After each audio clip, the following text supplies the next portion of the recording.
Hey, welcome to The Explainer. So, if you follow the crypto space at all, you've definitely heard the term market cap thrown around, usually attached to some pretty mind-blowing numbers.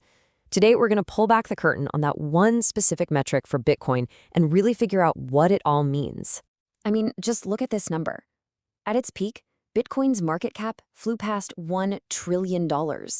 That's a number so big, it's kind of hard to even wrap your head around, right? So, what does it actually mean? How do you take this decentralized digital thing and boil it all down to one single number?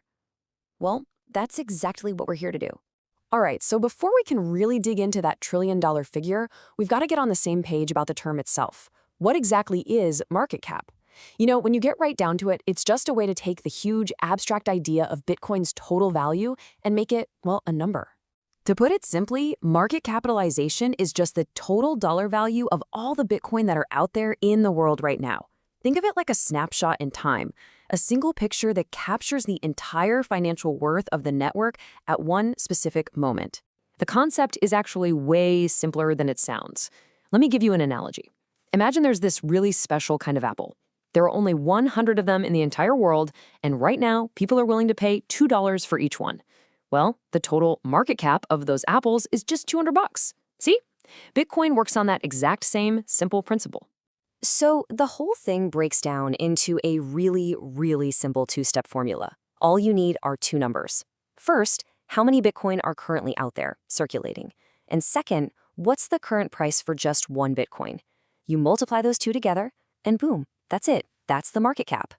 Okay, so we get it. The math is easy. But why is this the one number that seems to dominate every conversation about crypto? It's because market cap is way more than just a raw number. It's really this powerful yardstick we use to measure an asset's size, its growth, and its overall place in the world. The market cap tells us a story, and it tells it fast. It gives us a quick way to gauge an asset's size. Is this a tiny niche project or a real global player?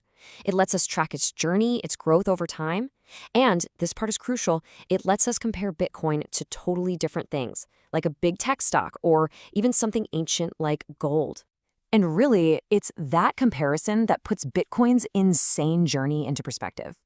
When you see its market cap in context, you start to understand its incredible transformation, from this obscure idea on an internet forum to a legitimate, globally recognized asset.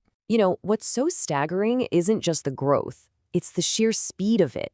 It took years for Bitcoin to finally hit that first $1 billion milestone back in 2013. But then, just 4 years later, it blew past $100 billion. And then, only 4 years after that, it peaked at over $1 trillion. That acceleration, it's just almost unbelievable. Now, to really put that trillion-dollar figure into perspective, just look at how Bitcoin's peak valuation stacked up against some other heavyweights.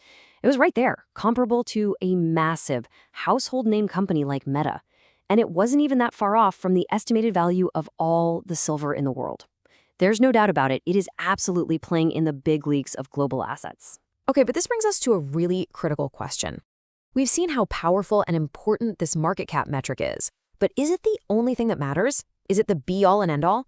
Well, like most things in life, it's a fantastic tool, but it definitely doesn't tell us the whole story. Which leads us to this. Does a bigger market cap automatically mean a better asset or a safer one? I mean, it might seem that way on the surface, but the answer's a little more complicated than a simple yes or no. See, market cap has some serious blind spots. For one, because it's tied directly to price, it can swing wildly from day to day. It's also a bit misleading because the calculation includes millions of lost coins in wallets that no one can ever access again, which kind of artificially inflates the number. And maybe most importantly, it tells you nothing about how much the network is actually being used. A high market cap is a snapshot of how people feel today. It is not a guarantee of success tomorrow. So in the end, market cap is an absolutely incredible tool. It paints this vivid picture of Bitcoin's incredible growth and shows us where it stands in the world today. But the real question to think about is this. Is it a true measure of lasting value?